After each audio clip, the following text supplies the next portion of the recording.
Ya, meditasi sendiri, saya mengenal meditasi sebenarnya juga sudah dari tahun 2006, dan ya, sebenarnya bukan guru meditasi, bukan. Tetapi saya memang sudah bergabung dengan Bali Usada itu dari tahun 2006 dan menjadi instruktur di tahun 2010 sampai sekarang. Hanya saja selama ini kan karena kita bekerjanya offline, banyak yang tidak tahu. Nah, sekarang ketika online, lebih gampang diketahui. Oh, Bu Eli juga instruktur meditasi, seperti itu. Tapi sebenarnya ya sudah lama saya lakukan.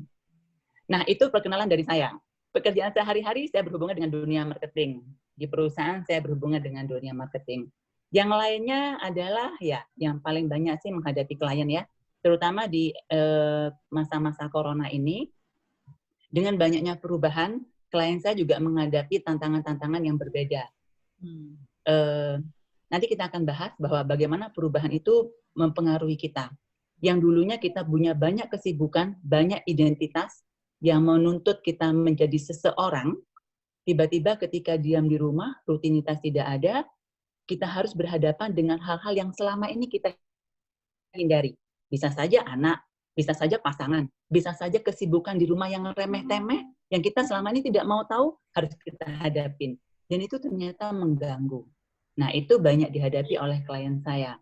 Nah, ya itu yang saya bantu di belakangan masa-masa ini ya. Nah, sekarang gini, sebenarnya lebih bagus kalau kita bertanya jawab. Jadi, tanyakan saja pertanyaan apapun, boleh, selama sehubungan dengan topik. Topiknya kita adalah hari ini bagaimana kita menyikapi perubahan dengan lebih bijaksana. Nah, saya akan mengemukakan apa yang saya tahu, apa yang saya alami, yang saya experience selama ini dengan klien-klien saya. Nah, apa sih perubahan itu? Itu dulu yang mungkin perlu kita pahami bersama-sama. Apa itu perubahan? Perubahan itu apa? Kenapa perubahan ini mengganggu buat kita? Karena kalau kita ngomong perubahan, sebenarnya dari kecil, kita tuh sudah terbiasa dengan perubahan. Contohnya, yang paling gampang ya, TK pindah SD. Setiap tahun kita ganti teman ke sekelas. Setiap tahun kita ganti guru ke wali kelas. Mungkin dari TK pindah sekolah SD. Dari sekolah SD kita pindah sekolah SMP. Bahkan mungkin pindah kota. Kemudian SMA, kuliah. Semua itu perubahan. Itu perubahan. Dari dulu kita terbiasa menghadapi perubahan. Tetapi kenapa ada sebuah perubahan yang sangat mengganggu? Kita terbiasa menghadapi perubahan. Itu kalau kita ngomong hidup kita ya, berubah. Dari single, punya pacar, dari punya pacar, punya pasangan, menikah, dari menikah, punya anak, dan tiba-tiba punya mertua gitu. Itu kan semua perubahan. Dan kita udah terbiasa menghadapi perubahan. Ya kalau kita mau renungkan, perubahan itu sebenarnya bukan hal yang asing buat hidup kita. Kita menghadapinya every day. Kalau kita bilang hidup, satu lagi dari alam. Siang ke pagi, gelap, terang. Hujan, panas. Itu semua perubahan. Hari ini Jakarta dingin, 2 hari lagi Jakarta panas gitu. Nah, jadi cuaca juga berubah. Jadi sebenarnya perubahan itu sudah kita hadapin setiap hari. Nah, kenapa ada perubahan-perubahan yang kita tidak bisa terima? Pertanyaannya mungkin ke sana. Kenapa? Padahal kita sudah sangat terbiasa menghadapi perubahan. Oke, kalau gitu saya unmute. Nah, kalau kita mau renungkan, boleh. Siapa yang mau jawab dulu? Boleh jawab dulu. Ya udah unmute, jadi silakan kalau mau jawab.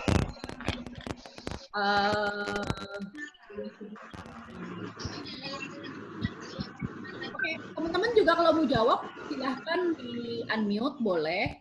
Ini saya sudah unmute, silahkan aja kalau mau jawab. Ya, jadi pertanyaannya besar sekali yang kali ini. Oh, kali ini perubahannya besar sekali. Perubahan menyangkut banyak sekali. Perubahan-perubahan yang lainnya semua jadi berubah. Untung istri masih sama. Ya, Pak. Yang jawab tuh siapa ya? Joni kayaknya. Joni. Benar dari perubahan dari single ke menikah ya, John? Itu termasuk perubahan yang enak nggak? Atau nggak enak, John? Nggak enak pasti buat dia nggak enak. Ini nontonnya masih bareng jadi ngomongnya enak. Mana videonya, John? Nggak kelihatan videonya, kameranya. Oh, yang mantau di situ tuh. Ya. Iya, oke. Kalau tadi dijawab karena perubahan besar dan banyak kali ini gitu. Mau dibilang perubahan besar ketika kita pindah kota dari single, kemudian kita punya istri atau punya suami, ketika tiba-tiba kita punya tanggung jawab seorang anak, mungkin 2 anak, 3 anak, itu menurut saya juga besar. Nah, lebih pada tadi seperti yang Wiwi ngomong, perubahannya tidak enak. Enak atau tidak enak? Ketika perubahannya dari enak menjadi tidak enak, biasanya itu yang jadi masalah. Zona nyaman kita terganggu. Walaupun sangat kecil, tapi kalau zona nyaman kita terganggu, itu biasanya juga kita akan tidak nyaman. Dan bisa-bisa kita tidak terima perubahannya. Ya.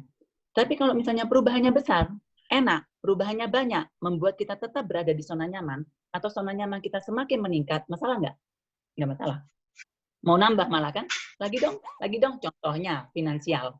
Dulu nggak punya uang, sama sekali nggak punya uang di tabungan, mulai bulan ini kita punya pemasukan minimal 100 juta per bulan, dan setiap bulan bertambah 100 juta. Berarti bulan depan lagi 200 juta, bulan depan lagi 300 juta. Itu perubahan besar.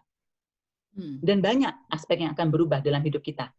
Tapi ketika perubahannya tidak mengganggu zona nyaman kita atau menambah zona nyaman kita, maka kita akan baik-baik saja. Ya kan? Nah, jadi kalau kita mau lihat, kita jangan lihat perubahannya menurut saya. Tetapi lebih pada apa yang terganggu. Karena ini kita berubahnya dari yang nyaman menjadi tidak nyaman. Nah, setiap orang akan menghadapi tantangannya beda-beda. Kalau Pak Jo pernah cerita finansial, mungkin ada yang akan terganggu di finansial karena tidak siap. Nah, atau kalau finansialnya siap, orang yang sangat sibuk, tidak pernah di rumah dan segala macam, tiba-tiba harus diam di rumah. Itu sangat tidak enak. Punya energi yang berlebihan di badan, secara alami memang dia punya energi yang banyak dan harus dikeluarkan, dan tidak tahu bagaimana cara mengeluarkannya kalau di rumah. Karena semua urusan di rumah sudah rapi, sudah diurus sama dengan istri, sudah diurus dengan pembantu, energinya tidak tahu mau diapakan. Dan itu tidak nyaman. Ya. Jadi, tiap orang akan menghadapi tantangannya masing-masing. Atau yang selama ini mungkin harus membuat keputusan yang berhubungan dengan perusahaan ya, bukan soal uangnya, tetapi keputusan apakah karyawannya mau diapakan, mau di lockdown dan segala macam. Dan yang biasanya tidak pernah membuat keputusan. Tiba-tiba harus membuat keputusan yang tanda kutip dia harus berhadapan dengan ketidaknyamanan orang banyak. Selama ini mungkin dia dikenal sebagai bos yang baik gitu. Kemudian harus membuat keputusan yang membuat tidak enak banyak orang. Itu akan mengganggu dia karena keluar dari zona nyaman. Nah, kalau kita pahami ini sebenarnya bukan perubahannya, tetapi apa yang mengganggu kita. Kan?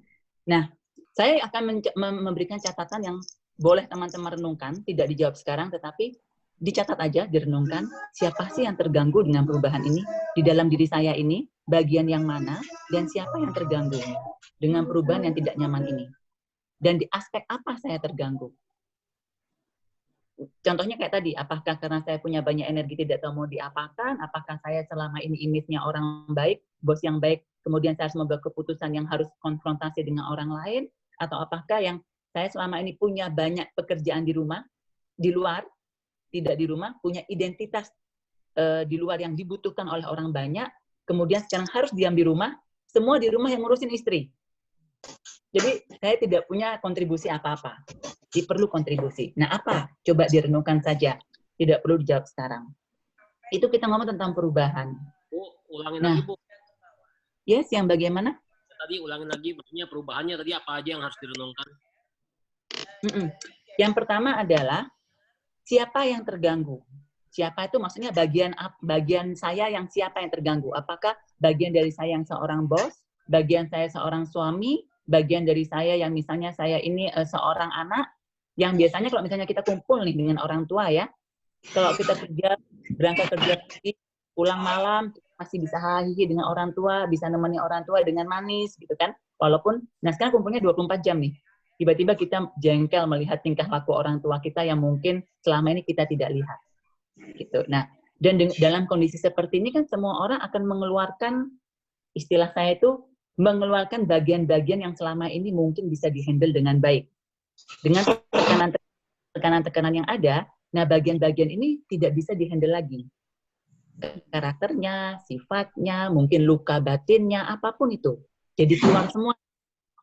Nah, semua orang jadi mengeluarkan bagian-bagian yang selama ini bisa dihandle dengan baik, kali ini tidak bisa dihandle dengan baik. Jadi keluar. Orang tua kita mungkin juga, anak kita mungkin juga. Ya. Nah, itu siapa yang terganggu? Setelah itu, apa yang mengganggu? Misalnya apa yang mengganggu itu karena saya harus membuat keputusan. Karena saya harus berhadapan 24 jam dengan anak saya. Apa yang mengganggu? Saya tidak tahu bagaimana caranya menghandle anak saya, misalnya begitu. Jadi, apa yang mengganggu?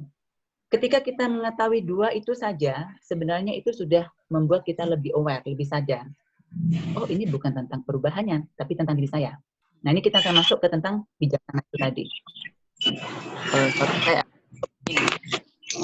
Kalau dengan begini, suara saya lebih jelas atau enggak? Lebih jelas. Lebih jelas. Oke, kalau gitu saya pakai headset. Nah, sekarang kita ngomong tentang bijaksananya. Karena kita bicara tentang bagaimana kita menyikapi perubahan dengan bijaksana. Bijaksana itu ada dua, ke dalam dan keluar. Apa maksudnya keluar? Kita bisa terlihat sebagai orang bijaksana oleh orang-orang luar karena perilaku kita. Dalam kondisi yang seperti apa, kita bisa jadi orang baik, bisa jadi orang yang bisa jadi panutan dan menginspirasi. Dan orang luar akan melihat, oh orang ini bijaksana. Karena keluarnya kita terlihat bijaksana. Orang menganggap kita bijaksana. Nah, bijaksana keluar ini biasanya bisa terbentuk karena kita punya moral disiplin yang bagus. Kita dibesarkan di keluarga yang memegang etika yang baik. Dan karena kebiasaan-kebiasaan baik sehingga misalnya kita nggak suka nih sama orang. Tapi karena kita punya moral disiplin yang baik, kita masih bisa senyum dan bilang, oh terima kasih. Walaupun dalam hati kita nggak suka, walaupun dalam hati kita terganggu. Setelahnya nanti kita baru ngomel-ngomel di belakang. Misalnya seperti itu. Nah, tetapi keluarnya kita punya sebuah kebijaksanaan untuk berperilaku baik. Itu bijaksana ke luar. Yes? Ada yang sambil ini.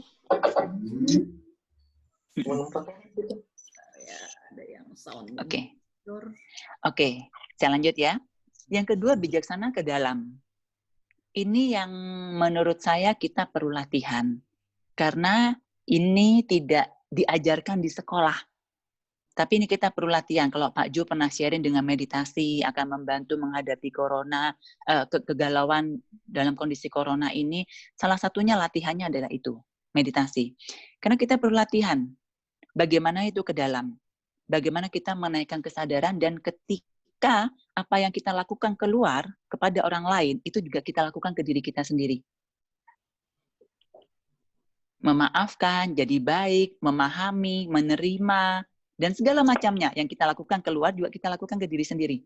Tidak enaknya, kita terima. Gelisahnya, kita terima.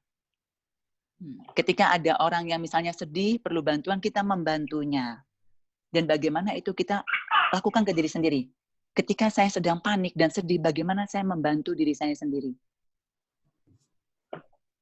Nah, itu bijaksana ke dalam. Terus gimana caranya, Bu? Saya bilang, ini tidak mudah. Saya pun tetap dalam proses. Mungkin dalam hal tertentu, aspek tertentu, mudah bagi saya, tapi tidak mudah bagi teman-teman yang di sini. Tetapi di aspek yang lain, mudah bagi teman-teman, tidak mudah buat saya. Karena manusia sangat unik. Jadi tidak bisa disamakan.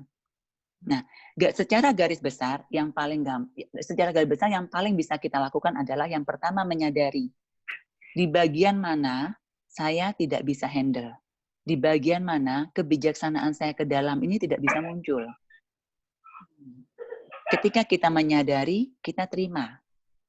Kita ambil contoh satu ya. Misalnya seorang suami yang biasanya kerja di luar, dan di luar itu dia punya identitas yang bagus. Bagus dalam artian dia dibutuhkan orang lain sebagai bos yang keren lah, kemudian dia melakukan banyak aktivitas yang memberikan manfaat ke orang lain. Sibuk deh. Setiap hari dia kerjanya dari pagi, berangkat jam 9, pulangnya akan jam 9 malam. Di rumah ketika dia pulang, dia jadi suami yang baik, jadi ayah yang baik, jadi menantu yang baik. Pagi dia masih punya waktu untuk anaknya, pokoknya baik-baik semua.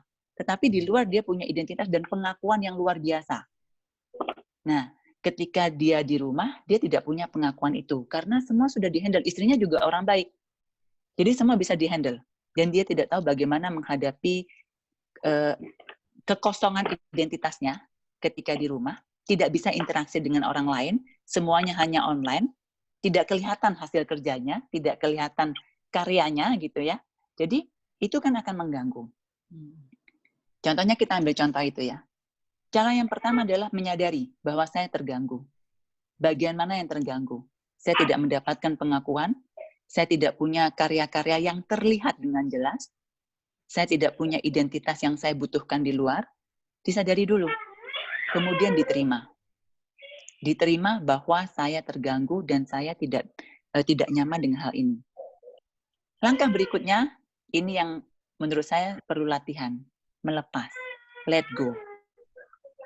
Let go kebutuhan untuk diakui, let go kebutuhan untuk kita punya karya, let go untuk punya kesibukan, let go harus punya rutinitas.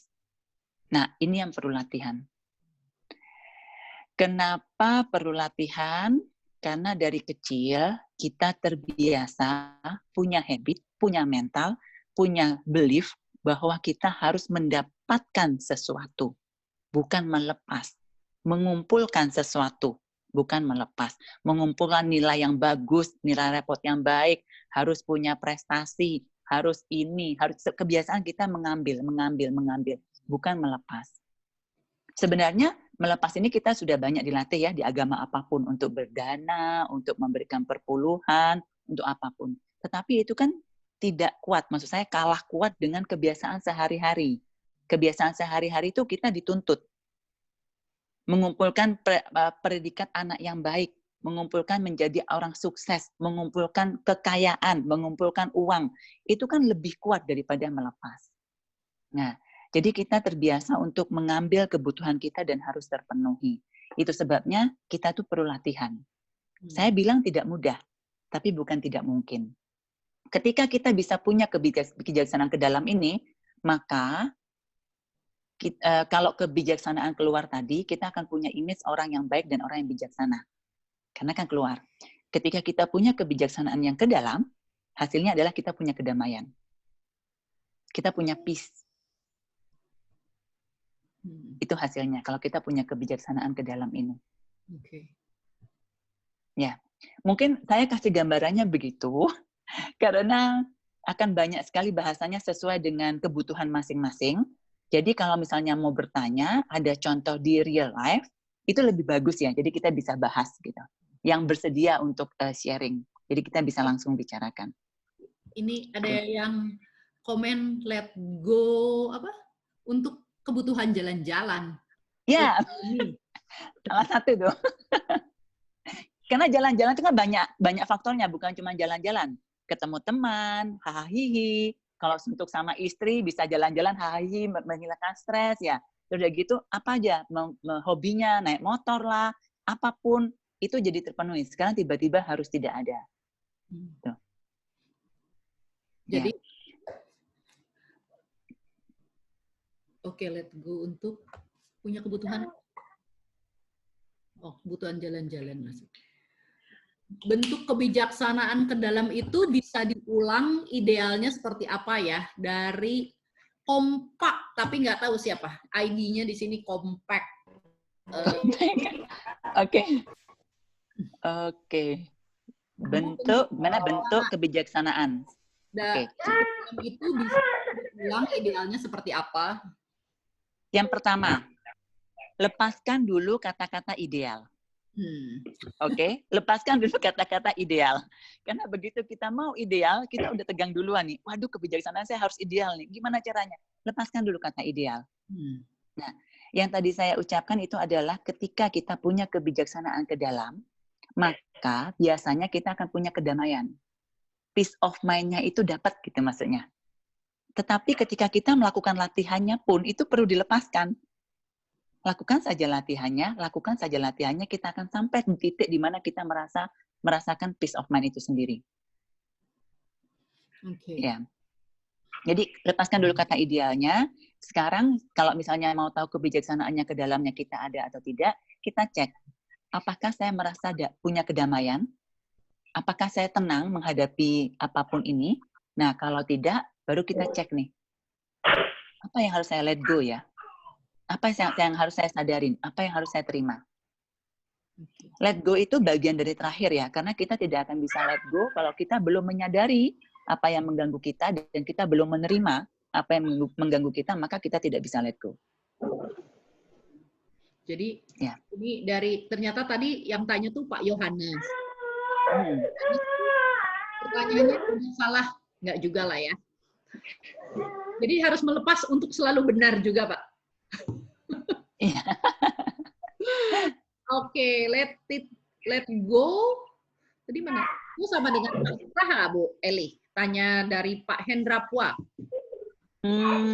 Let go sama dengan pasrah atau tidak? Saya akan tanya dulu sebenarnya, pemahamannya Bapak pasrah apa dulu? Oke. Pak Hendra boleh di-unmute langsung, Pak Hendra. Hai, ketemu lagi.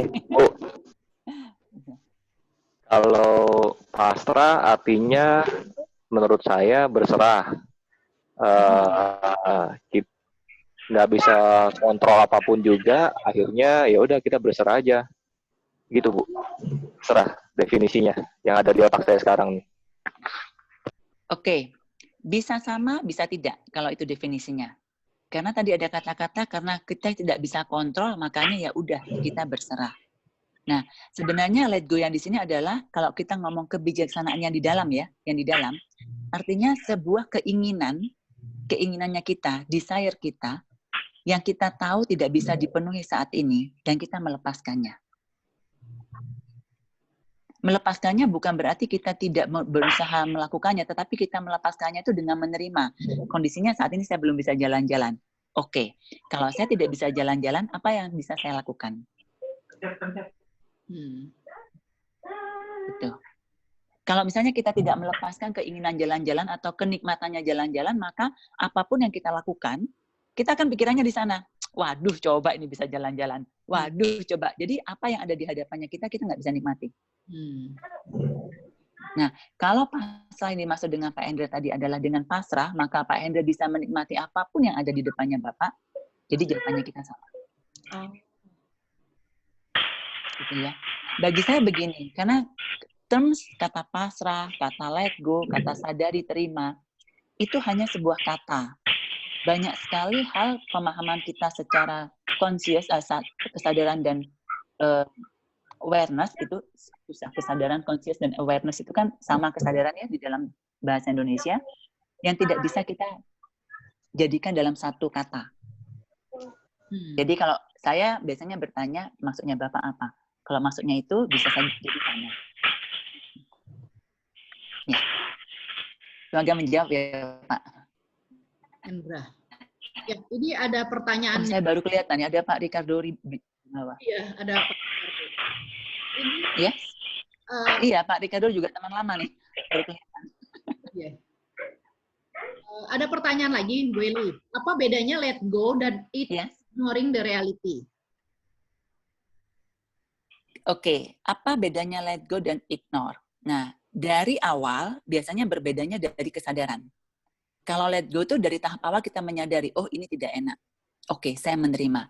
Kalau ignore bahkan sudah tidak mau tahu apa yang tidak enak. Gue nggak mau tahu deh, pokoknya nggak enak.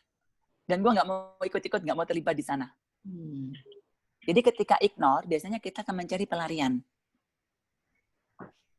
Melarikan ketidaknyamanan kita ke tempat lain dan berharap kita melupakan ketidaknyamanan itu. Gitu. Okay.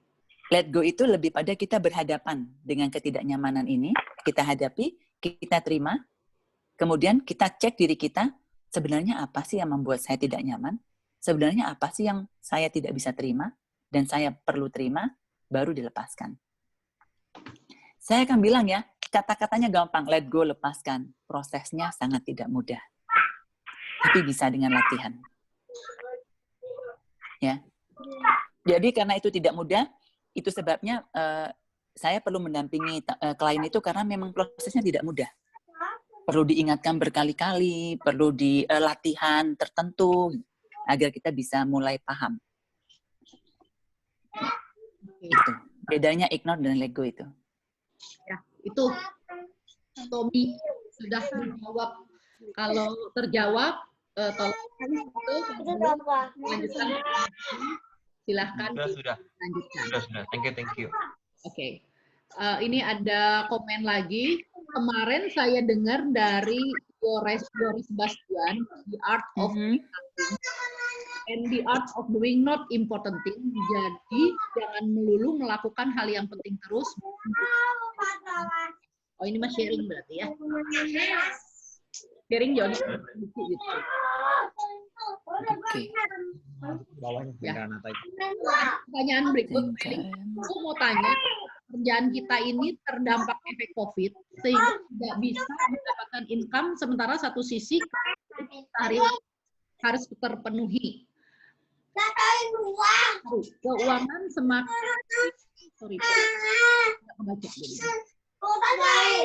keuangan semakin menipis, apa yang harus dilakukan? Saya juga tidak tahu suara anak-anak itu dari yang siapa ya. Ya dia tadi nih kayak siapa yang belum di-mute nih. Iya, ada.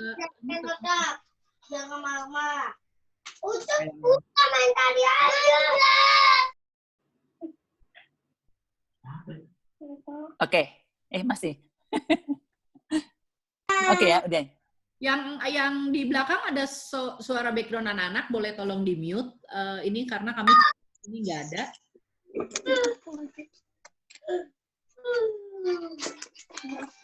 Risnasari belum mute. Yang siapa? Risnasari. Ada Hendry sama Ronald Tanggo yang belum di-mute. Hendry W sama Ronald Tanggo. Sama. Risnasari Rosman. Oke, udah. Udah ketemu. Oke, thank you. Terima kasih. Oke. Ini sebenarnya permasalahannya banyak orang juga ya. Memang salah satu yang sangat terganggu ini kan adalah finansialnya kita. Kalau sebagai orang yang mendapatkan penghasilan tiba-tiba tidak mendapatkan penghasilan, satu hal. Sebagai entrepreneur yang kita punya bisnis, kita harus berhadapan dengan bisnis yang tiba-tiba drop dan mikirin karyawan harus tetap bayaran tiap bulan gitu. Dan bertentangan dengan hati nurani ini mau dipecat atau mau dirumahkan, tapi sedangkan timnya kita juga gitu kan.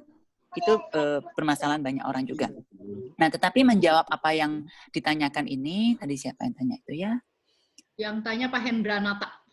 Pak Hendranata ya. Ya, ini sebenarnya sedikit teknis, Pak. Kalau tekniknya yang pertama adalah dihitung aja. Kalau dengan sangat basic hidupnya kita bisa bertahan berapa bulan. Satu itu.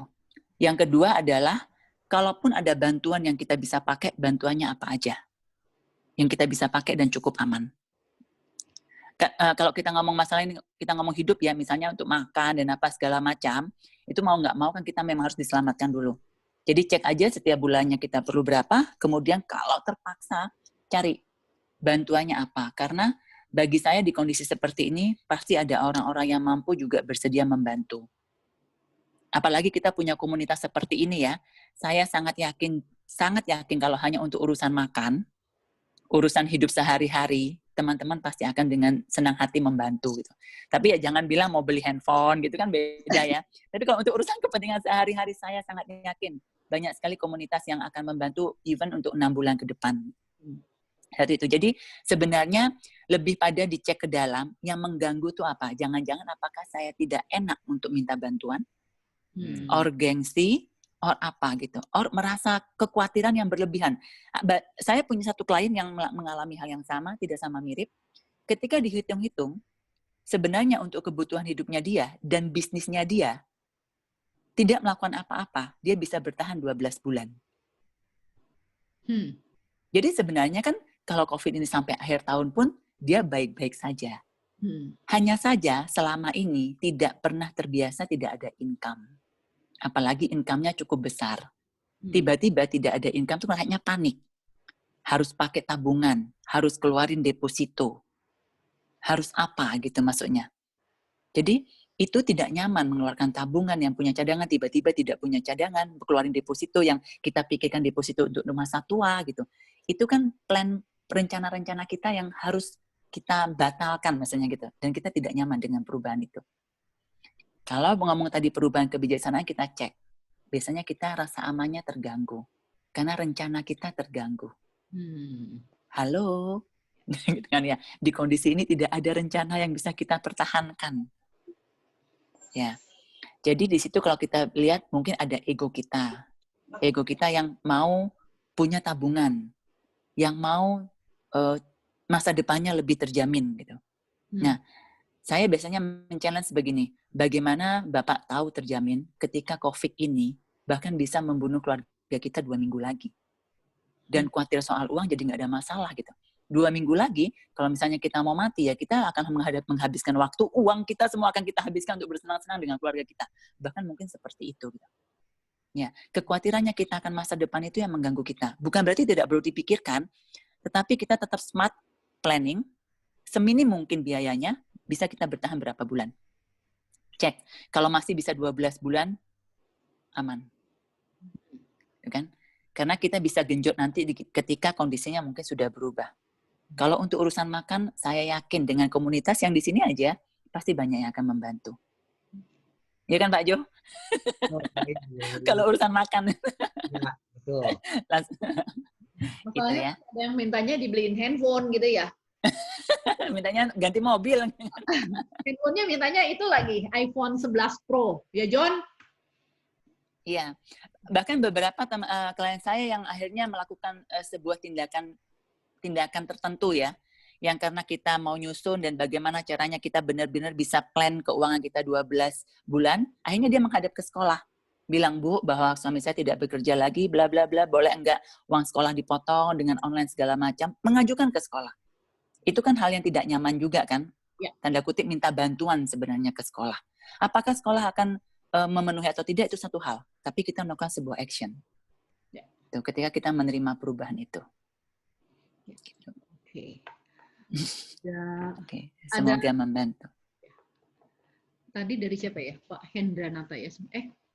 Ya, betul sekali itu, Bu Eli. Saya garis bawahi itu juga yang kita sudah lakukan sejak sebulan lalu. Kita begitu saya menyadari ada perasaan tidak nyaman, kemudian saya pergi ke dalam diri, ya terus kemudian begitu tenang kita lakukan itu seperti tahapan-tahapan tadi yang Bu Eli lakukan. Kemudian malah saya go beyond that gitu loh. Go beyond that itu maksudnya saya malah memikirkan kalau situasi ini berlanjut terus nggak cuma setahun, nggak cuma 2 tahun gitu ya.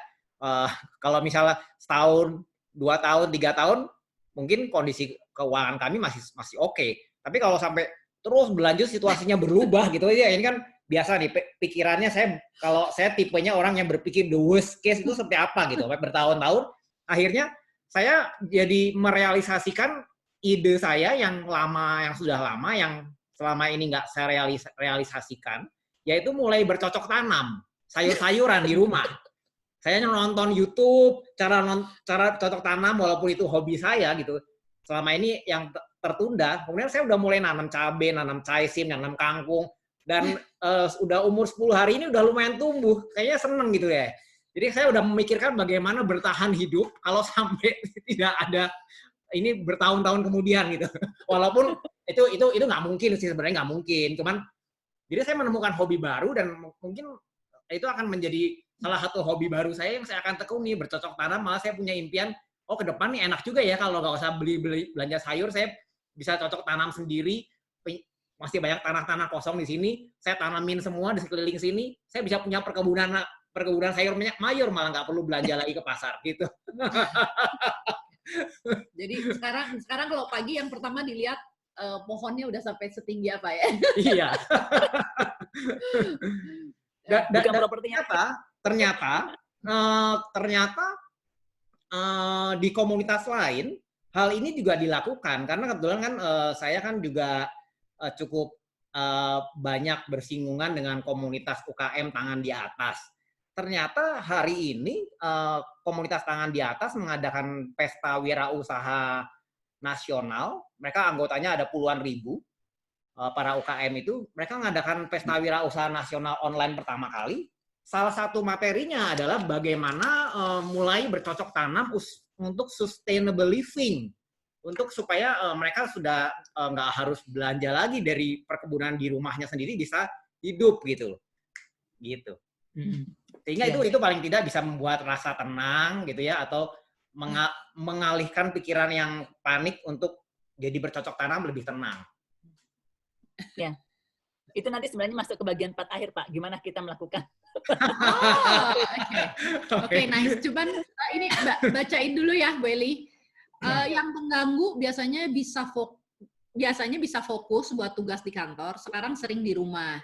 Banyak distraction. Urusan rumah tangga yang nggak habis-habis, apalagi serumah keluarga besar 4 kakak. Alhasil tugas molor, nggak selesai pas mau kerjain malam. Sudah malam mungkin ya, udah habis energi dan mood. Bagaimana caranya?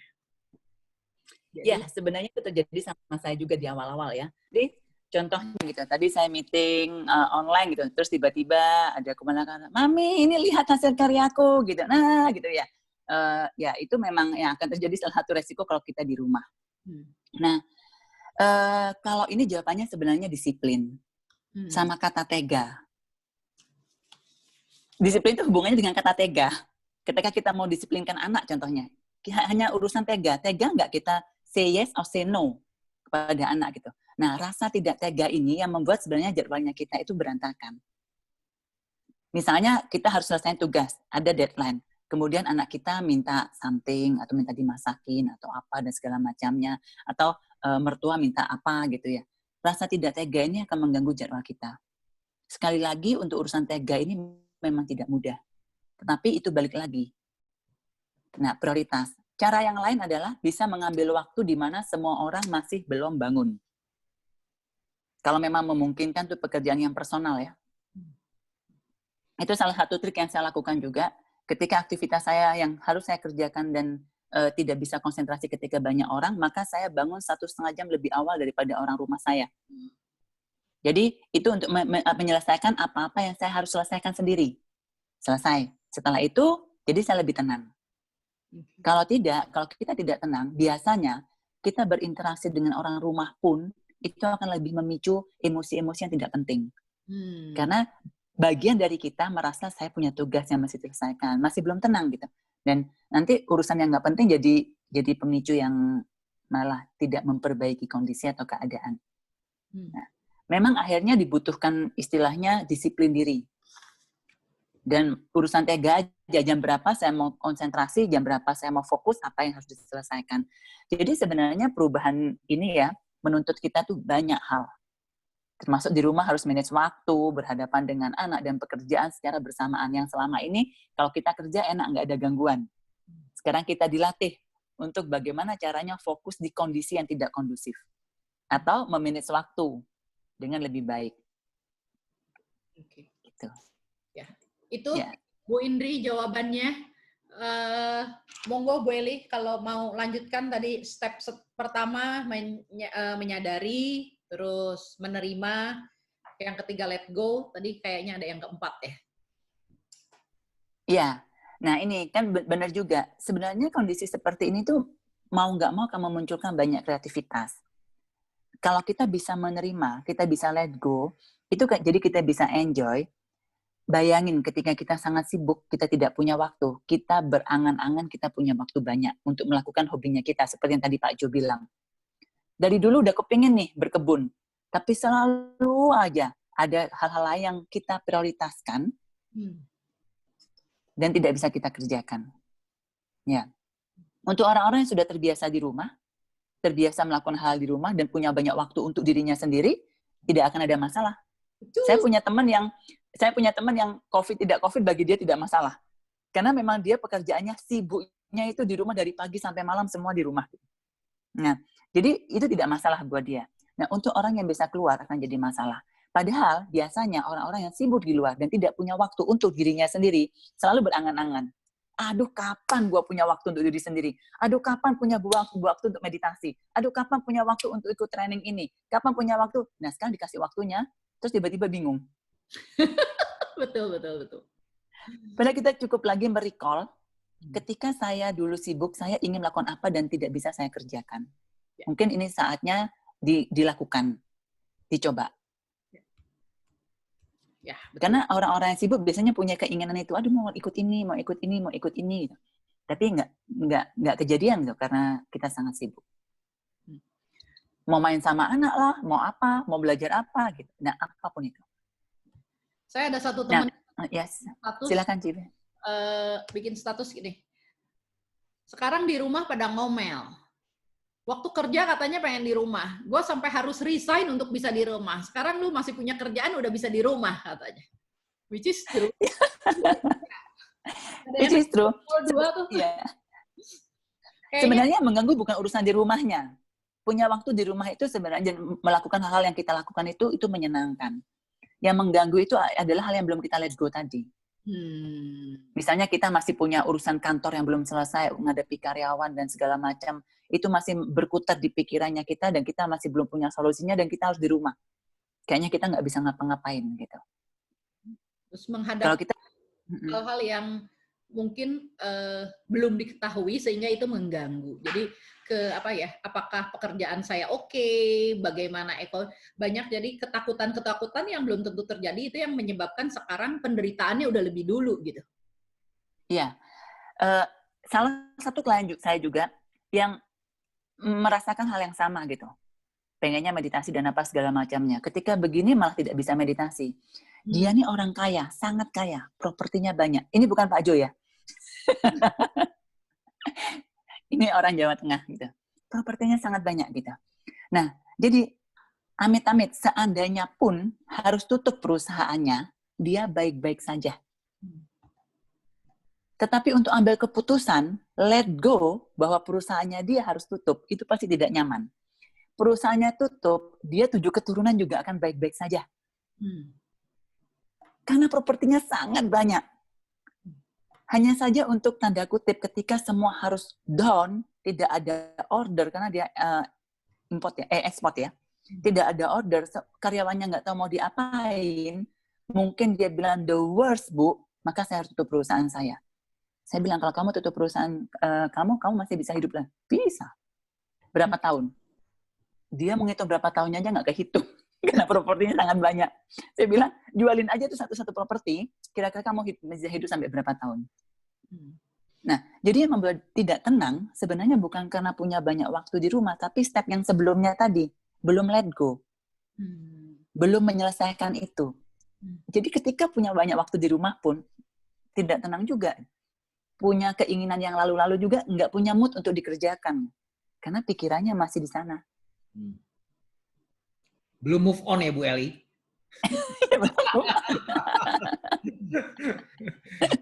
Nanti saya kirimin buku saya, Pak. Ya. Oke, jadi kalau misalnya kita begitu, masih belum tenang walaupun waktunya kita banyak, coba cek lagi ke dalam diri kita. Sebenarnya yang paling mengganggu nih apanya sih? Kekhawatiran bahwa saya harus kehilangan perusahaan. Atau tidak tahu harus ngapain di rumah, jadi bingung, energi saya sangat banyak. Mau mulai dari mana? Tidak tahu mau mulai dari mana. Karena semua di rumah udah beres. Dan saya jadi tiba-tiba jadi idle. Nah itu, coba dicek. Setelah kita bisa melepasnya itu semua dan kita cek, pasti kita punya kreativitas yang tadi Pak Jo bilang. Pak Jo sudah melakukan stepnya, jadi punya, oh saya dulu pengen berkebun. Oh saya dulu pengen belajar meditasi. Oh dulu saya pengen punya banyak waktu untuk baca buku ini, baca buku ini, baca buku ini. Saya pengen punya banyak waktu untuk belajar bahasa Jepang mungkin. Apa aja? Oh, belajar musik, belajar gitar, belajar apa? Yang dulu nggak pernah kesampaian karena kita nggak punya waktu. Tapi biasanya itu tidak bisa dikerjakan, tidak mood dikerjakan, atau walaupun ada waktu kita tetap tidak melakukannya dengan alasan yang macam-macam karena step break yang sebelumnya. Oke. Jadi kalau kegiatannya, aktivitasnya, mau ngapain, sekarang gampang. Banyak sekali aktivitas yang bisa dilakukan. Oke, ini menurut saya kondisi work from home ini ternyata banyak sekali memacu munculnya kreativitas baru. Lebih listening to insight, doing new things yang bermanfaat. Dari Susi yang luar biasa Bu Susi ini. Yes. Oke, ini kaget dapat lotre, belum siap, apalagi kalau mesin lama belum panas. Ini nggak jelas, Bu Susi, sorry. Kali ini bisa ngerasain ini dari Pak Hendra, Wah, kali ini bisa ngerasain karyawan, bisa jadi kayak Joni dan cewek di rumah. Nggak usah diterapi kali ini ya, Hendra. Iya, saya juga punya teman saya yang hobi banget olahraga. Ini bukan Pak Ricardo ya, teman yang lain di Surabaya. Jadi yang hobi banget olahraga, itu even tidak ke nge-gym aja, benar-benar melakukan olahraga di rumah. 1 hari 3 jam. Wow. Combat lah, inilah. Tetap dia tidak melakukan rutinitasnya, tetap jalan seperti biasa. Karena dia tidak punya mungkin kebutuhan aktualisasinya untuk ketemu teman-teman gym dan segala macamnya, udah selesai gitu. Tetapi kalau aktualisasinya adalah untuk tanda kutip ya, kebutuhan aktualisasi dilihat orang, istilahnya pamer dan segala macam, mungkin itu akan sangat mengganggu. Walaupun aktivitasnya sama, nge-gym di rumah. Nah, itu yang kita harus cek ke dalam. Ya. Oke. Wewe, suaranya ke-mute, jadi nggak kedengaran.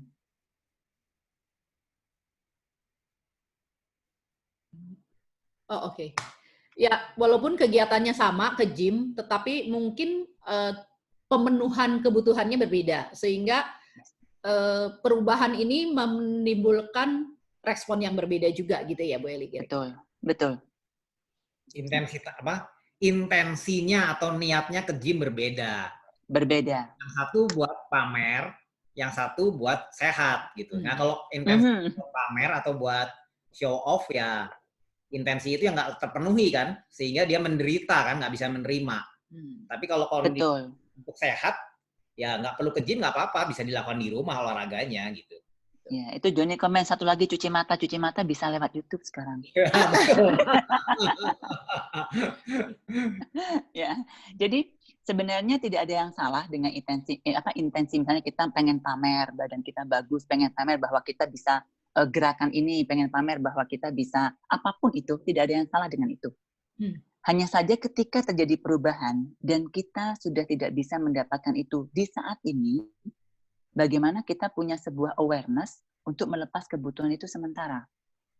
Kita jadi fleksibel bahwa saat ini saya lepaskan. Mungkin nanti kita bisa dapatkan lagi. Ya, tidak ada yang salah dengan intensi apapun itu. Ya. Oke. Teman-teman ada yang mau mengomentari, mau bertanya sampai materi di sini. Kalau Anda mau tanya, Anda boleh ketika di chat atau mau langsung sampaikan, silahkan di unmute supaya bisa langsung sampaikan ke Bu Eli. Bagus ini dalam. Ya iyalah. Siapa pembicaranya? Bagus ini dalam. Ya.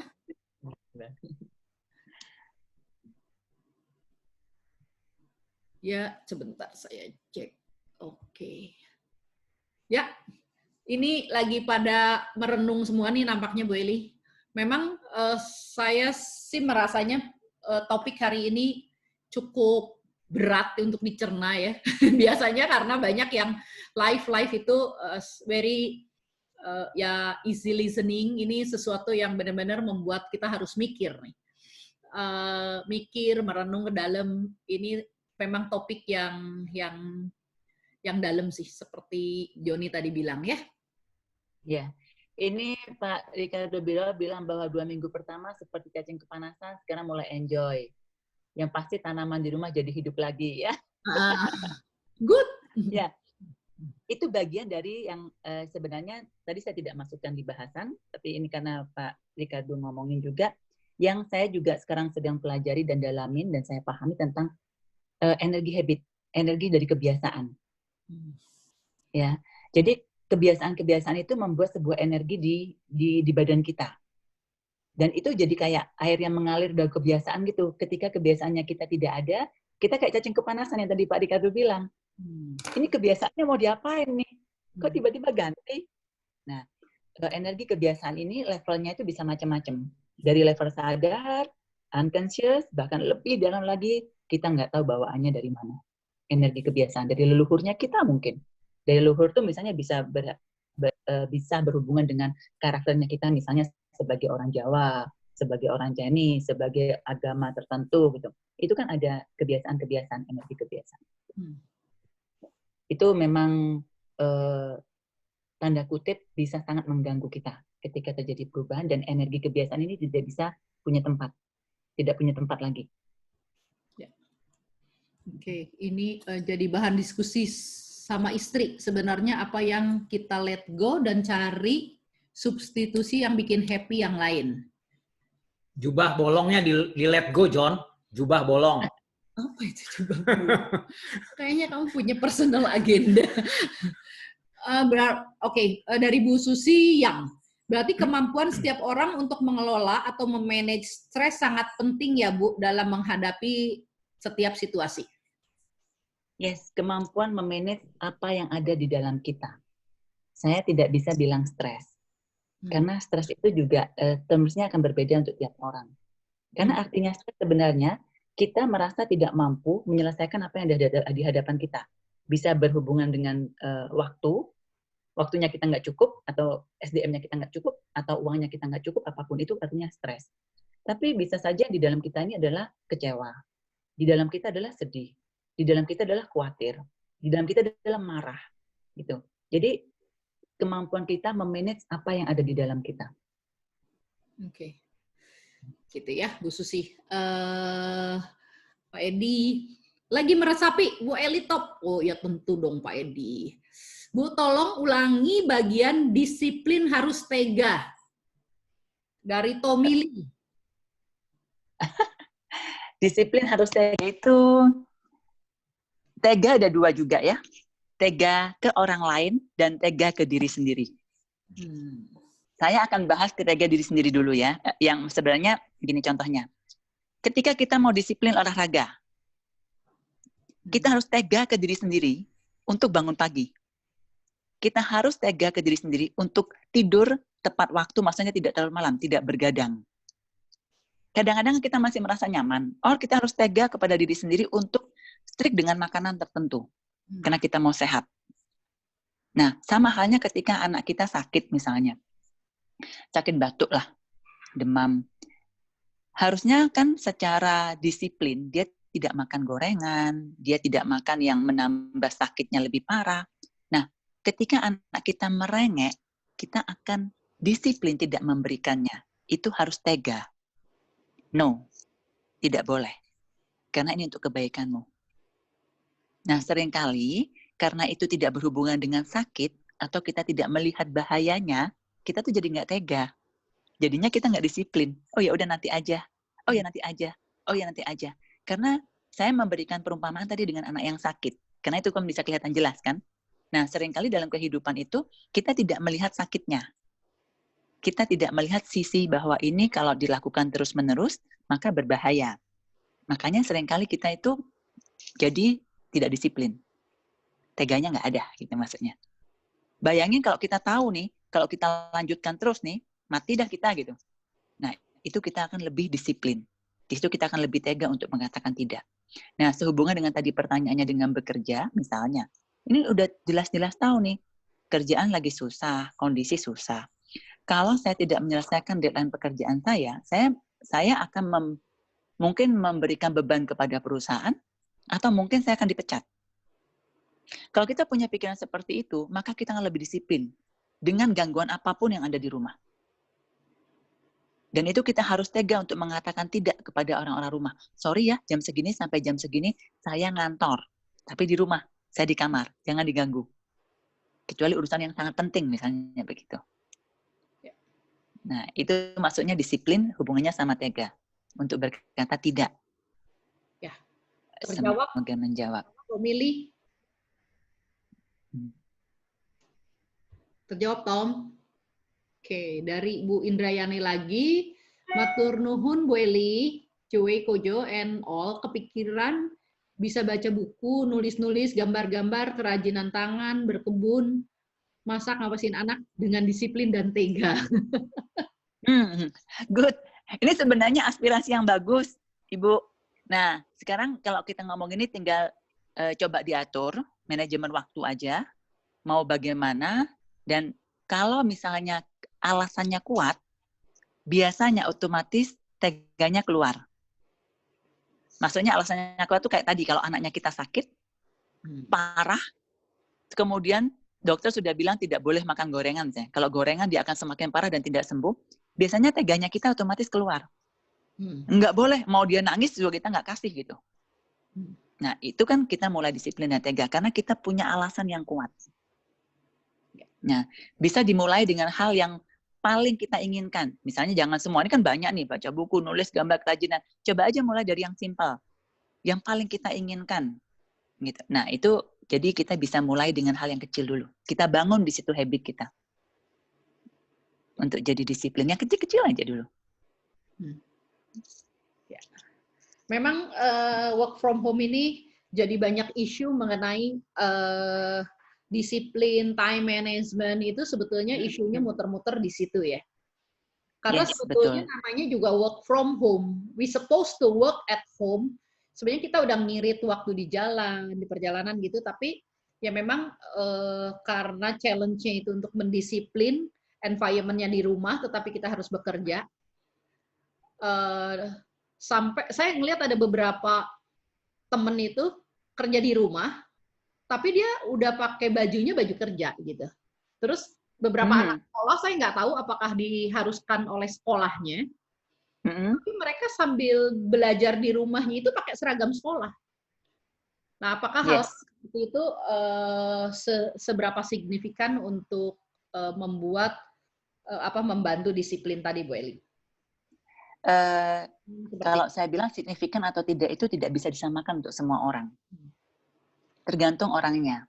Ada orang yang begitu akan sangat signifikan, ada yang tidak. Gitu. Jadi akan tergantung orangnya. Di sini kita perlu mengenal diri kita sendiri. Balik lagi, kenali diri kita.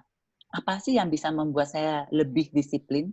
Apa sih yang membuat saya bisa lebih termotivasi? Apa sih cara saya gitu misalnya. Contohnya tadi Pak Jo. Pak Jo ini kan orangnya yang saya kenal ya. Mungkin bisa saja bagian lain yang saya tidak tahu. Yang sangat planning. Tidak suka kalau misalnya tidak ada plan, tidak ada data, dan segala macamnya. Makanya caranya Pak Jo adalah mengumpulkan data sebanyak mungkin, ngitungin semuanya, dikeluarin aja semua, di plan sejauh-jauhnya, after that selesai. Nah, tapi mungkin untuk Wewe nggak perlu plan. Dihadapin aja ya plan di depan gitu, misalnya. Karena karakternya beda-beda gitu kan ya. Jadi balik lagi kenali diri sendiri, karakter saya seperti apa yang cocok buat saya. Ada yang cocok misalnya untuk menenangkan diri itu meditasi. Ada yang nggak cocok. Cocoknya apa? Lari. Karena dia kebanyakan energi. Energinya sangat banyak. Jadi ketika dia langsung duduk meditasi, nggak bisa diam. Lari dulu gitu misalnya. Lari akan membantu. Karena lari itu bagian dari lain yang juga bisa dianggap sebagai meditasi kalau kita tahu caranya. Jadi apa aja caranya? Caranya itu akan banyak. Bagi saya, cara itu cuma cara. Jadi tadi apakah pakai baju dan segala macam itu hanya untuk cara yang sesuai untuk kita. Oke. Lebih pada, kalau kita balik ke topik kita, lebih pada gini. Bagaimana kita melepaskan keinginan kita untuk punya sebuah kondisi yang kondusif yang mendukung kita untuk bisa fokus bekerja. Sekarang yang ada di hadapan kita kondisinya memang tidak kondusif.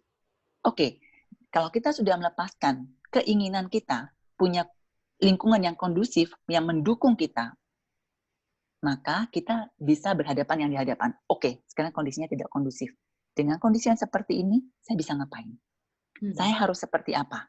Saya harus disiplin di bagian mana? Saya harus berhadapan dengan siapa? Oh, saya berhadapan dengan anak saya. Oh, saya berhadapan dengan suami saya. Oh, saya harus minta bantuan kepada orang tua saya untuk jam sekian jagain anak. Toh memang biasanya ketika saya bekerja yang jagain juga orang tua gitu kan ya. Mungkin karena ada kita, orang tua kita jadi lepas. Oke, bagaimana caranya saya komunikasi dengan orang tua di jam ini juga tetap tolong dibantuin jagain anak saya. Jadi dengan begitu, dengan kita melepas keinginan kita, punya keinginan situasi yang mendukung agar kita bisa fokus, maka kita bisa lebih berhadapan dengan apa yang di depan. Dan kita akan menemukan jalan keluarnya. Oke. Ada pertanyaan lagi, Bu Eli. Bagaimana kalau orangnya nggak mau diubah, walaupun kita tahu untuk jangka panjangnya hal ini tidak baik dilakukan, dengan alasan tidak bisa merubah orang lain? Bagaimana kalau orangnya tidak mau dirubah walaupun kita tahu jangka panjang? Oke, yang pertama, lepaskan dulu keinginan kita untuk mengubah orang itu. Yeah, that's true. Bagaimana kalau orangnya tidak mau diubah? Lepaskan dulu keinginan kita untuk merubah orang itu. Terima dulu bahwa orangnya tidak bisa dirubah. Dengan dia tidak bisa dirubah, saya bisa ngapain? Untuk lebih memperbaiki keadaan. Itu akan membuat kita lebih damai dulu. Gitu. Lepaskan dulu keinginan untuk merubah orang itu. Nah, hopefully, biasanya yang terjadi ketika kita melepaskan keinginan merubah orang itu bisa berubah sendiri.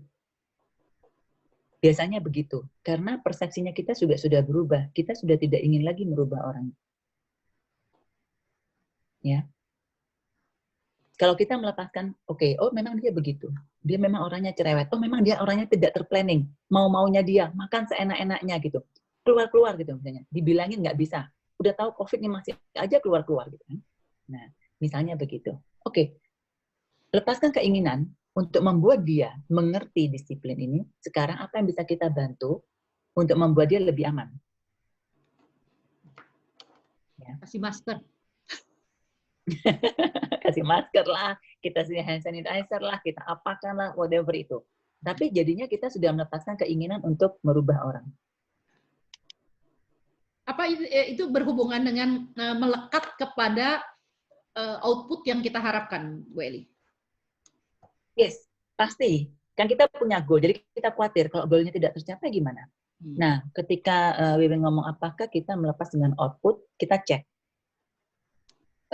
Apakah kita khawatir dengan hal ini akan mengganggu outputnya kita? Kalau jawabannya iya, maka kita cek lagi lebih jauh. Apa yang terjadi terhadap diri kita? The worst thing, hal terjelek, kalau outputnya kita tidak tercapai. Oke. Ya, ini ada ini ya benar. Pak Hendranata bertanya, bisa tolong diberi tips praktis untuk melakukan meditasi? Apakah sama dengan ritual ibadah seperti doa pagi atau mungkin boleh ditambahkan seperti sholat segala macam? Apakah sama?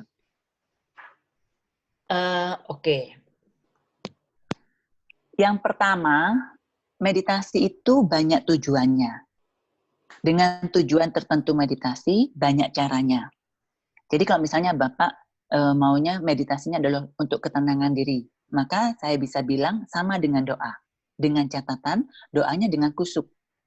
Dengan agama apa aja, setiap doa itu setiap kata diresapi.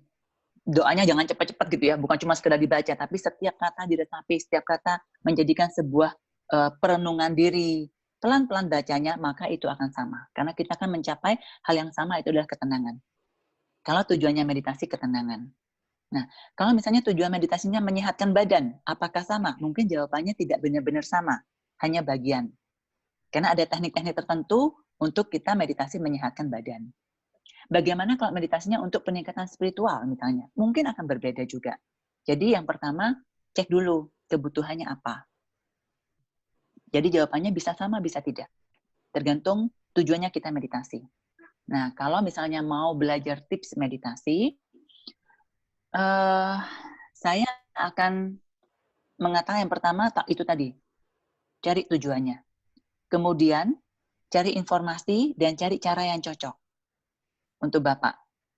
Karena meditasi ini banyak Pak, banyak tekniknya, banyak caranya, banyak komunitasnya, banyak juga macam-macam. Saya tidak bisa bilang meditasi mana yang benar, tidak. Saya sendiri juga belajar meditasinya sudah macam-macam gitu ya, kemana-mana. At the end saya cuma bisa bilang bahwa tidak ada itu tadi, tidak ada satupun teknik yang cocok untuk semua orang. Tetapi kita akan menemukan teknik tertentu yang cocok buat kita. Apa yang cocok buat Pak Jo, mungkin juga cocok buat saya, tapi mungkin juga tidak. Goalnya sama. Misalnya kita punya goal ketenangan batin gitu. Bisa saja, tapi caranya saya sama Pak Jo itu tidak sama. Kita berdua sama-sama mau ke Bali. Sama-sama dari Jakarta. Bisa saja caranya berbeda loh. Saya mampir dulu ke Surabaya untuk ketemu teman-teman saya, hahaha. Kemudian setelah itu dari Surabaya, saya naik kendaraan karena saya mau mampir dulu ke Bondowoso, ke rumah orang tua saya. Ujung-ujungnya saya juga ke Bali. Nyampelah ke Bali ketemu Pak Jo. Pak Jo naik pesawat. Langsung ketemu, tapi kita ketemu juga di Bali. Walaupun caranya berbeda. Di Balinya pun bisa berbeda, Bu. Bu Eli misalnya di Sanur, saya di Ubud. Bisa juga kan? Jadi gitu.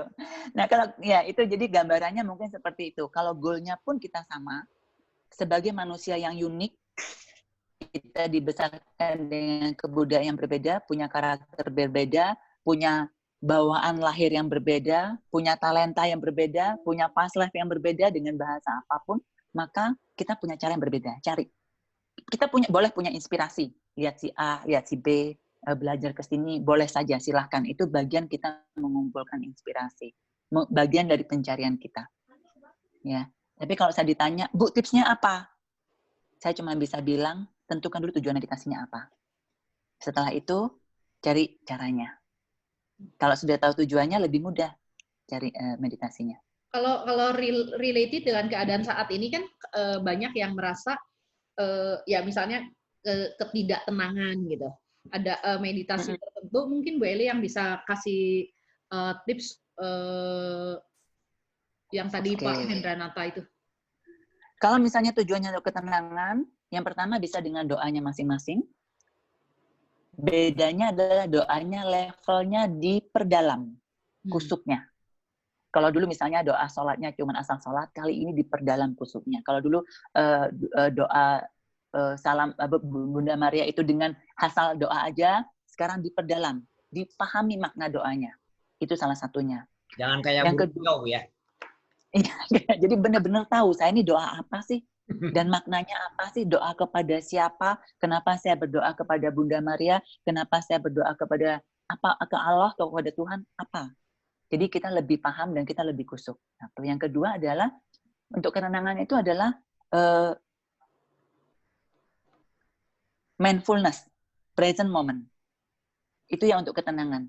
Tekniknya banyak, bisa merasakan nafas, bisa mendengarkan suara, apa saja yang tujuannya adalah mindfulness, berada di saat ini. Meletakkan masa depan, meletakkan masa lalu, hanya berada sekarang. Jadi kita meletakkan ketakutan kita dan meletakkan kekhawatiran kita dan berhadapan dengan apa yang di depan. Itu meditasi untuk berhadapan dengan ketenangan. Jadi benar-benar berada di present moment. Merasakan nafas, hanya nafas. Kalau ada dengar orang bicara, letakkan semua pikiran kita, dengerin orang itu bicara. Itu juga bagian dari meditasi loh. Berada di saat ini dan benar-benar mindfulness mendengarkan orang itu. Mungkin beberapa teman-teman di sini sedang meditasi nih dengerin saya. Ketika kita benar-benar fokus mendengarkan saya bicara, ya, itu kita menjadi meditasi. Seperti itu. Ya. Oke. Ke pertanyaan berikut ya, Bu Eli. Yes. Bagaimana cara membangkitkan mood atau semangat energi ekstra untuk memulai kebiasaan baru tersebut? Kebiasaan baru dari Jonathan, Pak Jonathan. Kebiasaan baru yang pertama, ketahui alasannya dengan pasti kenapa kita mau melakukan kebiasaan ini. Nggak ada sih Bu, iseng gitu. Nggak kuat kan alasannya. Jadi ketahui dulu. Dasarnya, motivasinya, alasannya kenapa kita mau melakukan kebiasaan ini. Kalaupun ternyata motivasinya kita belum kuat, dan kita memang benar-benar kepingin, kita cari cara bagaimana menaikkan nilai dari kebiasaan ini. Itu bisa dicari caranya ya. Jadi alasannya lebih kuat. Gitu. Bagaimana kita memperkuat alasannya kita. Misalnya, sekarang kebiasaan saya itu misalnya membaca buku. Penting nggak penting sih. Tapi daripada saya cuma tidur-tiduran gitu, kan lebih baik baca buku. Motivasinya nggak kuat kan? Nah, langkah pertama adalah bagaimana caranya misalnya, angka 1 sampai 10, seberapa besar motivasinya untuk membaca buku, memulai kebiasaan baca buku. 2, Bu. Kita cari cara, bagaimana caranya menaikkan motivasi ini ke angka 8 atau 9. Alasannya menjadi kuat untuk punya kebiasaan buku itu ke angka 8 atau 9. Macam-macam caranya. Yang paling gampang misalnya, kita men-challenge setiap kali selesai satu buku, kita dapat apa. Cari motivasinya. Gitu. Atau mencari komunitas seperti ini untuk saling memotivasi. Pak Jo, kalau saya dapat baca selesai satu buku 1 minggu, kasih apa Pak Jo? 1 juta ya? Misalnya begitu. Saya mau ikut kalau itu. Apapun itu gitu misalnya ya. Jadi langkah pertama adalah cari motivasinya, cari alasannya, perkuat alasannya kita mau memulai kebiasaan baru. Nah, kalau alasan kita tidak kuat, cari cara untuk memperkuat. Kalau memang itu kita mau lakukan. Nah, dengan begitu maka kebiasaan ini akan lebih mudah dimulai. Setelah itu, cari lingkungan yang mendukung. Lingkungan itu maksudnya tidak harus lingkungan teman. Itu akan memperkuat komunitas tertentu, teman. Satu aja boleh, mau pasangan, mau anak. Contohnya saya, kemarin saya ngomong kepada ponakan saya, ini kan kebetulan saya karena pulang kampung, di rumah orang tua lagi butuh didampingin, jadi saya harus pulang kampung. Nah, saya perlu motivasi untuk bangun pagi, untuk lari pagi, untuk olahraga pagi. Saya ajak ponakan saya, dan saya bilang terus terang sama dia, you know what, Mami butuh motivasi untuk bangun pagi dan melakukan olahraga pagi keluar rumah. Jadi motivasinya Mami harus ada orang lain. Gimana kalau kamu ikut olahraga? Kalau kamu bangun, pasti Mami bangun gitu. Jadi kita mencari motivasinya itu. Yang cocok buat kita apa? Nah, setelah kita tahu alasannya, kenapa itu perlu? Karena saya tahu ketika saya melakukan olahraga pagi, energi saya 1 hari itu kan sangat baik. Ketika saya tidak melakukan olahraga pagi, maka energi saya 1 hari berantakan. Itu pola saya. Jadi saya harus melakukan ini untuk punya energi baik. Nah, sekarang gimana caranya ini bekerja? Nah, kita cari cara-cara yang efektif untuk membuat kita bisa melakukannya. Ya, kalau boleh saya tambahin mengenai membangun habit itu, strong reason itu memang dibutuhkan. Terus lingkungan, support system itu memang crucial banget untuk kita miliki sehingga kita bisa cukup lama menjaga kebiasaan itu. Karena kalau nggak cukup lama kan belum jadi kebiasaan. Yang saya menemukan kalau mau bangun habit baru itu adalah mengaitkan dengan sequence tertentu. Jadi misalnya melakukannya itu saya akan melakukan kegiatan A ini setelah kegiatan yang apa gitu, yang memang sudah rutin. Kayak dulu waktu belum ada COVID ini, buat Jo dan saya tuh pergi lari itu seminggu 5 hari ya kita lari ya. Itu bukan hal yang berat gitu loh. Untuk pakai sepatu and go itu karena sequence-nya tuh udah turun, minum, pakai sepatu itu udah kayak robot gitu. Nah, terus terjadi kita nggak boleh keluar. Itu sequence-nya berubah. Nah, itu hilang, jadi harus dikaitkan lagi, sekarang olahraganya apa ya, gitu loh. Jadi, karena nggak boleh keluar, jadi kita harus mikir. Nah, untuk itu, cantolin lagi kegiatan tertentu. Kemarin kita, oh ya udah, jam tertentu pergi ke, sambil ngecek sesuatu, ya kita lakukan olahraga di sana. Jadi, ada, itu juga, itu sangat membantu sih, itu kalau buat saya gitu. Ya. Yuk cuy olahraga bareng abis ini. Waduh. Siap-siap. Ya. Ada yang mau di-sharingkan mengenai tadi habit? Belum ada ya. Oke. Bu Eli ada yang kalau mau silahkan dilanjutkan tadi materinya kalau masih ada. Ini ada yang bertanya bagaimana menyikapi memulai sesuatu, bekerja berdasarkan mood, suka menunda-nunda, dan maunya dimengerti orang lain, tidak mau mengerti orang lain. Nah, pertanyaan saya begini, ini diri sendiri atau orang lain dulu? Kalau misalnya ini orang lain, dan lepaskan keinginannya untuk membuat orang lain itu bekerja seperti yang kita harapkan. Ya, itu kalau dari Anggrayani ya. Nah, tapi kalau itu misalnya diri sendiri, maka pertama, terima dulu bahwa kita memang orang yang tipikal bekerja dengan mood. Saya tidak bisa sama nih dengan dia yang kerjanya kapan aja dikasih jam pagi, harus kerja apa segala macam bisa. Dan terima dulu, saya memang orang yang bekerja secara mood. Dan saya berbeda dengan pasangan saya, misalnya seperti itu. Setelah diterima nih, kemudian perhatikan mood seperti apa yang membantu saya bekerja dan membantu saya mencapai goal. Perhatikan juga munculnya di masa-masa mana. Atau munculnya ketika kita menstimulusnya dengan apa. Jadi intinya mengenali diri. Setelah itu pakai mood-nya itu di masa-masa itu untuk menyelesaikan proyek yang harus kita selesaikan. Kalau tidak, kita harus kenal bagaimana caranya memunculkan mood. Dan kita sudah terima bahwa kita itu orang yang bekerja berdasarkan mood. Mundur lagi satu step. Bagaimana caranya kita bisa memunculkan mood yang kita perlukan. Karena itu bisa dikerjakan. Emosi segala macam itu bisa dikondisikan gitu maksudnya. Ada orang yang misalnya, oh dengan lari pagi mood saya jadi baik. Dengan misalnya saya tidur, after that saya menjadi baik. Dengan makan tertentu apapun itu, dengan olahraga. Nah, itu. Jadi kita juga harus tahu caranya kita membangun mood kita. Tidak ada yang salah dengan bekerja dengan mood. Lebih baik kita memanfaatkan mood kita untuk mencapai hal yang mau kita lakukan. Tinggal dikenali diri sendiri.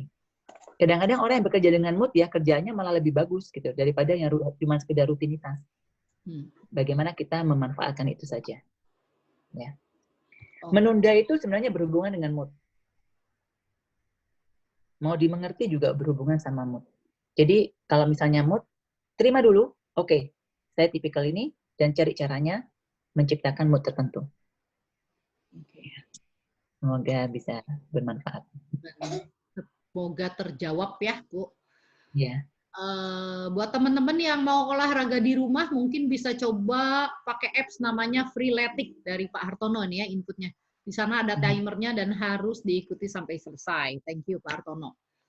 Ada lagi dari Pak Ivan, pembahasan habitnya kurang lebih hampir sama di buku Automatic Habit. Boleh coba. Atomic Habit. Atomic Habit.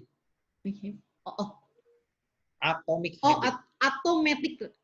Atomic. Oh, itu salah ketik berarti. Enggak, itu atomic tulisannya. Ada aja. Oke, Atomic Habit. Oke. Boleh. Ya, itu sudah terjawab ya, teman-teman, pertanyaan-pertanyaannya? Oke. Ini kayaknya udah nggak ada pertanyaan lagi. Ini pada Lagi merenung. Merenung semua nih kayaknya, langsung ngahuleng kalau bahasa Sunda. Iya. Ini memang pasti dicerna sih Bu Eli satu persatu karena memang kelihatannya sederhana, but it's very deep. Karena kalau dari perjalanan pembahasannya mengenai habit, Bu Eli berkali-kali kembali lagi ya diterima dulu keadaannya, diterima dulu bahwa saya harus bekerja dengan mood, diterima dulu bahwa saya memang tipenya seperti itu. Itu kelihatannya simple ya, tapi itu akan banyak sekali self talk yang setelah itu terjadi sih. Catatannya banyak sekali ya sore hari ini. Ya, memang menerima diri sendiri itu, self-acceptance itu salah satu hal yang tidak mudah. Salah satu yang saya bisa katakan itu kebijaksanaan ke dalam yang perlu kita latihan. Ya, oke. Kalau tidak ada pertanyaan, jadi mau ngapain nih, Wi? Ya, sebetulnya ini terasa udah sejam setengah loh. Ya. Oh ya, ini kita udah sejam setengah. Ya, kalau tidak ada pertanyaan, saya mau simpulkan nih. Mungkin simpulkan dari catatan saya, nanti Bu Eli bisa tambahkan, Bu Wewe juga bisa tambahkan kalau ada yang kurang. Jadi intinya perubahan itu sifatnya adalah alamiah. Sebenarnya perubahan itu sudah kita hadapi sehari-hari. Perubahan pagi, siang, malam, yang itu contoh ini ya, musim panas, musim hujan, itu kan contohnya. Banyak perubahan yang sebenarnya kita sudah biasa alami. Nah, ada perubahan yang bisa mudah kita hadapi, ada juga yang tidak mudah kita hadapi.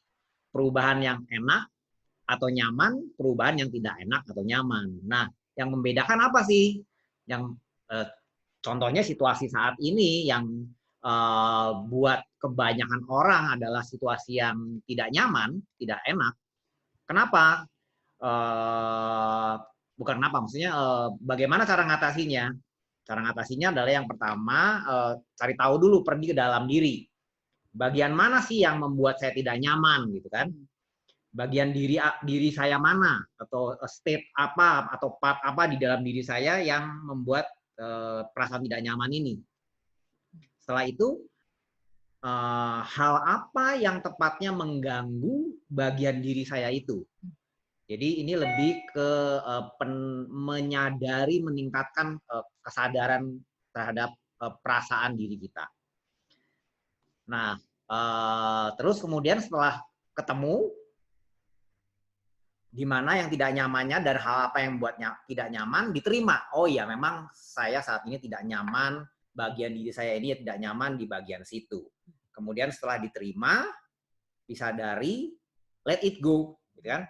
Setelah kita berhasil melepas let it go itu,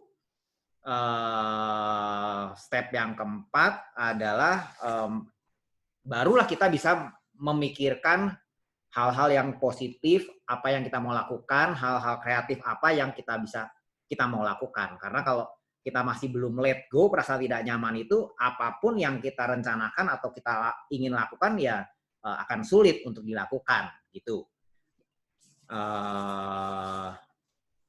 Itu catatan dari saya. Ya, Bu mau diambahkan? Tadi saya udah nyontek tuh catatannya sama, disiplin dan tega. Oh, oke. Ya, untuk melakukan menghadapi perubahan itu kita memerlukan kedisiplinan dan tega. Ya, contohnya kalau misalnya tadi Bu Eli ngasih contoh, kita mau rutin membangun suatu kebiasaan yang baru untuk rutin olahraga untuk sehat, ya kita harus bisa disiplin dan tega terhadap diri kita sendiri. Disiplin dan tega untuk tidur lebih awal, disiplin dan tega untuk bangun lebih awal, gitu kan? Sebelum kita bisa menerapkan disiplin dan tega terhadap orang lain, tentunya kita harus disiplin dan tega harus bisa disiplin dan tega terhadap diri kita dulu, gitu. Sehingga kita bisa mencontohkan hal itu dan bisa menginspirasi orang lain untuk melakukan perubahan dan disiplin serta tega terhadap dirinya sendiri. Ya, itu mungkin kesimpulan dari saya. Yeay. Lulus nggak Bu Eli? Lulus. Lulus. Ya. Kayaknya malah lebih bagus daripada saya. Thank you. Oke, teman-teman nggak ada pertanyaan lagi. Kita tutup aja. Ya, Bu Eli udah ada yang mau disampaikan lagi? Ya, untuk memberikan sedikit inspirasi, saya tadi ketika ini saya teringat sebuah cerita. Mungkin ceritanya teman-teman juga sudah pernah baca, dan saya juga membacanya dari buku. Saya tidak ingat membacanya di mana. Dari tadi saya berusaha mengingat, saya bacanya di mana ya.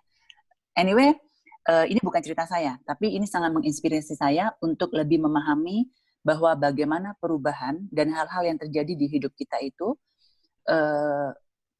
tidak perlu kita tanggapin terlalu berlebihan. Maksudnya gini, contohnya kalau corona ini ya, kita merasa tiba-tiba ada corona, ini mengganggu kita gitu. Padahal mungkin corona itu tidak mengganggu, sebenarnya tidak bermaksud mengganggu. Sama seperti nyamuk yang menggigit kita. Nyamuk itu tidak bermaksud menyakiti kita, tapi dia memang perlu makan gitu. Caranya dia perlu makan, bagi kita mengganggu kita, karena memunculkan tidak nyaman. Nah, jadi seringkali kita melihatnya itu keluar dan menyalahkan lingkungan kita. Kenapa sih nyamuk ini gigit saya gitu? Dia tidak bermaksud menyakiti kita, tapi memang secara alami dia perlu makan. Ya. Nah, cerita ini adalah cerita tentang kalau kita sebuah sungai yang kita punya tujuan adalah ketenangan, kedamaian, yaitu menyatu dengan laut. Secara alami kita adalah air dan kita ingin menyatu dengan keilahian, Tuhan lah whatever itu ya. Kita akan menyatu dengan laut. Dalam perjalanan itu, ada batu yang menghalangi, ada gunung yang menghalangi, dan kita merasa, kok ada gunung sih? Saya masih muter nih. Kok ada batu sih? Jadi menyempit jalannya. Atau tiba-tiba jalannya jadi tidak rata, dia jadi air terjun gitu maksudnya. Dan mengalami bantingan yang sangat keras. Bagi si air ini mungkin tidak nyaman.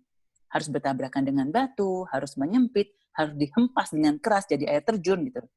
But batu itu tidak bermaksud melukai air. Dia ada di sana memang untuk ada di sana. Gunung tidak bermaksud menghalangi jalannya kita. Dia ada di sana memang sudah alaminya di sana. Dan air terjun ketika kita menjadikan hempasan, ternyata jadi sebuah pemandangan yang indah. Di mana yang air ini merasa kesakitan karena dia jatuh. Untuk mengalami proses dia bersatu dengan laut. Jadi sebenarnya apapun yang menjadi halangan di hidupnya kita, kalau kita bisa melihatnya sebuah itu proses yang alami dari yang namanya kehidupan, dan kita bisa menerimanya bahwa ya ini part of nyamuk mau hidup, matahari sudah waktunya tenggelam, gitu. Maka kita akan lebih berlapang dada dan kita mungkin akan lebih banyak masuk ke dalam dan tanpa menyalahkan siapapun, termasuk keadaan, termasuk orang-orang di sekitar kita. Mungkin orang anak kita lagi ngerengek, lagi nangis, lagi apapun itu. Dia tidak bermaksud mengganggu kita.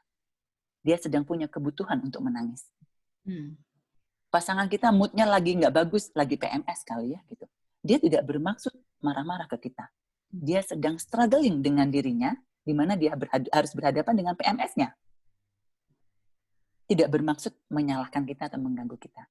Sama seperti tadi batu yang ada di sana, gunung yang ada di sana, atau tiba-tiba dataran yang curam dan membuat kita jadi air terjun terhempas ke bawah. Ya, kalau kita bisa memahami itu benar-benar direnungkan, maka semoga kita bisa jadi orang yang lebih bijaksana di dalam. Ya. Oke. Nice story. Thank you, Bu Eli. Hari ini banyak sekali kelihatannya nih akan punya banyak PR kita semua.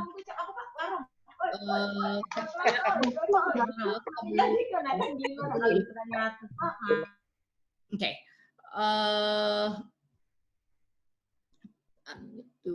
Oke. Ini akan banyak PR-nya buat kita semua. Saya sendiri banyak PR nih, jadinya banyak hal yang kembali harus dipikirkan. Thank you, Belly. Sama-sama. Padahal lagi di rumah bersama orang tuanya, bersama keluarganya. Thank you so much.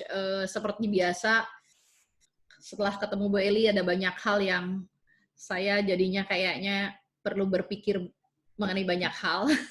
Nggak banyak hal kali ini, cuma 1-2 hal, tapi kayaknya perlu energi cukup banyak untuk berpikir ya.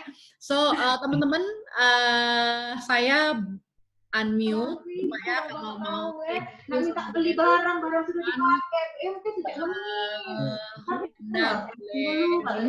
ngomong sesuatu.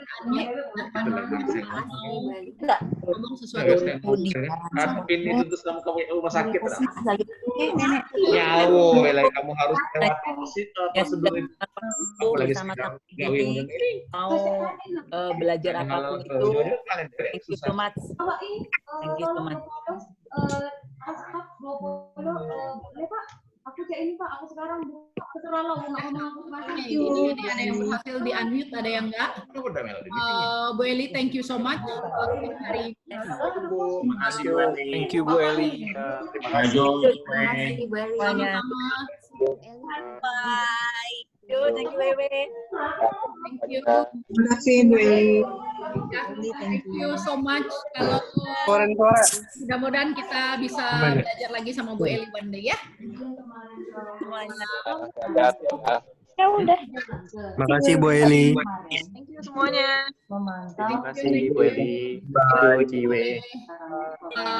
Mulai meninggalkan ruangan, silakan aja buat Terima kasih Bu Eli. Thank you. Teknisi tadi Teknis tuh. ya. Thank you all. Berarti bisa ini. Bisa lupa. Thank you, Jod. Di monitor. Enggak, itu pakai tulisan. Bye. Aku udah mau. Duluan ya, ini baterainya habis. Oke, thank you Bu Eli. See you. Oh, yang dimundurin kemarin. Ya. Nah, cuman lengannya itu, Ri. Posisi nama itu lah juga. Enggak, pas aku yang model yang kemarin enggak? Yang model yang lurus. Oh ini. Ini Bobby kok ini.